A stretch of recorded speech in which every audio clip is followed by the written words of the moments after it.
نہج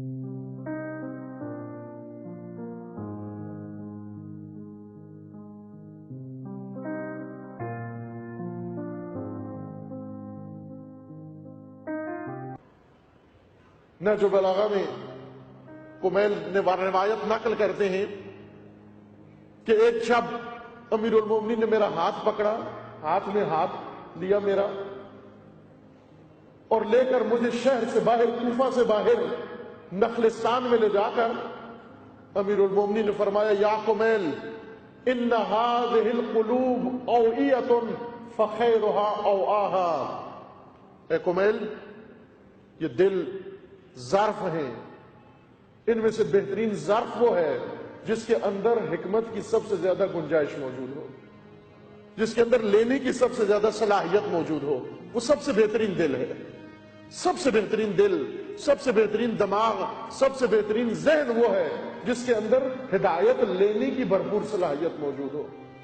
ان هذه القلوب اوعیۃ فخیرها اوعاها، پھر اس کے بعد فرمایا اے کمیل یہ سن جو میں کہہ رہا ہوں، اپنے دل کی وسعت کو بڑھا، اپنے دل کی ظرفیت کو بڑھا، یہ جو میں کہہ رہا ہوں سن اس کو حفظ کر۔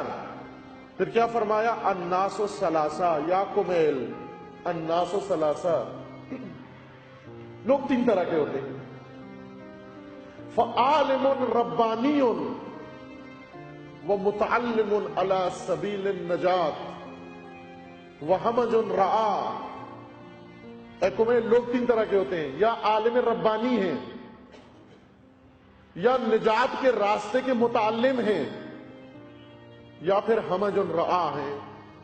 ہمج رعا یعنی ریوڑ، وہ پست اور گھٹیا طبقہ جس کی دو صفات بتائی، چار صفات بتائی، جن میں سے دو یہ ہیں کہ پست اور گھٹیا طبقہ وہ ہے جو نہ عالم ربانی ہے، جو نہ نجات کے راستے کا متعلم ہے، بلکہ یہ وہ لوگ ہیں جو ہر سیٹی بجانے والی کی سیٹی پہ دوڑ پڑتے ہیں، جو ہر ہوا کے رخ پہ چل پڑتے ہیں، پہلے ہوا کا رخ دیکھتے ہیں، ہوا کا رخ کدھر ہے، اور ہوا کے رخ پہ چل پڑتے ہیں، اور جو سیٹی بجائے، ریوڑوں کی یہ خاصیت ہوتی ہے، ریوڑوں کو سیٹی پہ چڑھایا ہوتا ہے اور انہیں یہ نہیں پتا ہوتا کہ سیٹی کون بجا رہا ہوتا ہے، انہیں صرف یہ پتا ہوتا ہے کہ سیٹی بجنی چاہیے، جو وہ سیٹی بجائے وہ اس کے پیچھے چل پڑتے ہیں۔ فرمایا کہ یہ پست طبقہ، یہ گھٹیا طبقہ جو ہر سیٹی پہ چل پڑتا ہے، کوئی بھی آئے صرف سیٹی بجانا جانتا ہو، یہ اس کے پیچھے چل پڑتے ہیں۔ فرمایا یہ پست طبقہ ہے۔ یہ کون لوگ تھے جو علی کے زمانے میں موجود تھے؟ فرمایا عالم ربانی و متعلم سبیل نجات کے اوپر، اور تیسرا ہمج رعا ہے۔ عالم ربانی کیا ہے؟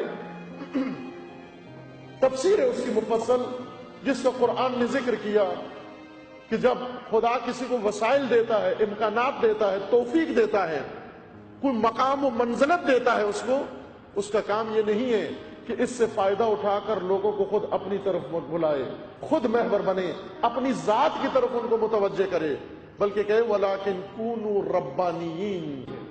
جو اپنا زہد و تقوی دکھانا شروع کر دے وہ ربانی نہیں ہے، جو اپنی کرامت و معجزہ دکھانا شروع کر دے وہ ربانی نہیں ہے، جو اپنی علمیت جگانا شروع کر دے وہ ربانی نہیں ہے، جو اپنے مقامات دکھانا شروع کر دے وہ ربانی نہیں ہے۔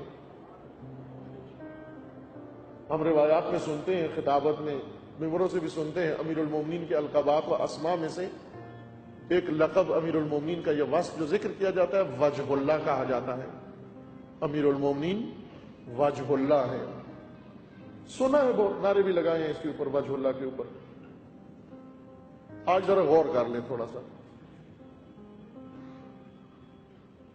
وجہ اللہ کے اندر غور کر لیں، وجہ اللہ کہتے کس کو؟ چونکہ ہمارے ذہنوں میں وجہ یعنی چہرہ، ہم وجہ چہرہ کہتے ہیں، علی وجہ اللہ ہے، یہی اگر نہ سمجھ میں آئے مطلب، یہیں سے انسان کسی اور طرف نکل پڑتا ہے۔ ایک خطیب نے تقریر کی اور اس تقریر میں نصیریت کی تبلیغ کی، اور دلائل جو دیے وہ یہی دیے کہ علی ید اللہ ہیں، علی لسان اللہ ہیں، علی وجہ اللہ ہیں، علی یہ ہیں۔ پھر اس نے کہا کہ یہ ایک ایک اعضاء، ایک ایک عضو کیوں ذکر کرتے ہو؟ تو سیدھا کہہ دو معاذ اللہ کہ علی، یہ نتیجہ لیا اس نے وجہ اللہ، لسان اللہ، ید اللہ سے۔ جب وجہ اللہ کا معنی نہ معلوم ہو، جب لسان اللہ کا معنی نہ معلوم ہو، جب ید اللہ کا معنی نہ معلوم ہو، جب اسد اللہ کا معنی نہ معلوم ہو، تو اس کے اندر سے پھر نصیریت نکل آتی ہے، اس کے اندر سے علی نہیں نکلتے، اس کے اندر سے وہ نہیں نکلتا جو نکلنا چاہیے، اس کے اندر سے کچھ اور نکل آتا ہے اگر معرفت نہ ہو۔ تو آج سن لے کہ علی وجہ اللہ ہے، وجہ اللہ کہتے کس کو؟ وجہ چہرے کو نہیں کہتے، وجہ عربی زبان کا لفظ ہے، اس کا مطلب ہوتا ہے وہ چیز، ہر وہ چیز جس کو دیکھ کر توجہ اللہ کی طرف چلی جائے۔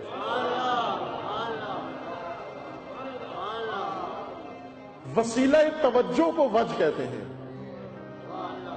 ذریعہ توجہ کو وجہ کہتے ہیں۔ جو وسیلہ توجہ ہو، ذریعہ توجہ ہو، باعث توجہ کو وجہ کہتے ہیں۔ انسان کے چہرے کو کیوں وجہ کہتے ہیں؟ کیونکہ اگر انسان کی طرف کسی نے توجہ کرنی ہے یا جاتی ہے تو صرف اسی حصے سے جاتی ہے۔ کسی کا ہاتھ دیکھ کے نہیں پتہ چلتا کون ہے، پاؤں دیکھ کے نہیں پتہ چلتا یہ کون ہے، پشت دیکھ کے نہیں پتہ چلتا یہ کون ہے۔ اگر چہرہ چھپا ہوا ہو، باقی سارا تن اس کا دیکھ لیں، نہیں معلوم ہوتا یہ کون ہے۔ کب پتہ چلتا ہے یہ کون ہے؟ توجہ جاتی ہے اس شخصیت کی طرف جب اس کا یہ چہرہ دیکھ لیں ہم۔ چونکہ یہ چہرہ دیکھنے سے توجہ انسان کی طرف جاتی ہے کہ یہ کون ہے، یہ باعث توجہ ہے کسی کی ذات کی طرف، تو یہ وجہ ہے میرا، کیونکہ اسے دیکھ کر میری طرف توجہ جاتی ہے۔ لیکن علی وجہ ہے خدا کا، علی وجہ خدا ہے، خدا کا چہرہ نہیں ہے، کیونکہ خدا جسم نہیں ہے، خدا کا پیکر نہیں ہے، خدا کی نہ گردن ہے، نہ سر ہے، نہ چہرہ ہے، نہ ہاتھ ہے، نہ پاؤں ہے۔ تو پھر کیوں کہتے ہیں علی کو وجہ خدا ہے؟ اس لیے کہ علی کو دیکھ کر توجہ علی کی طرف نہیں جاتی، توجہ خدا کی طرف چلی جاتی۔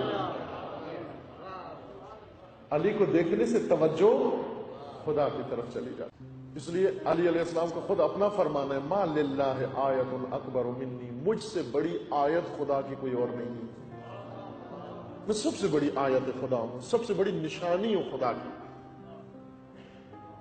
علی کو دیکھ کر توجہ علی کی طرف نہیں جاتی، علی کو دیکھ کر توجہ خدا کی طرف جاتی ہے۔ اس لیے علی کا وجود ہے ربانی۔ ربانی اس شخصیت کو، ہستی کو کہتے ہیں جس کو دیکھ کر توجہ رب کی طرف چلی جائے، جسے دیکھ کر رب کی ربوبیت سمجھ میں آتی ہو، وہ ہو جاتا ہے ربانی۔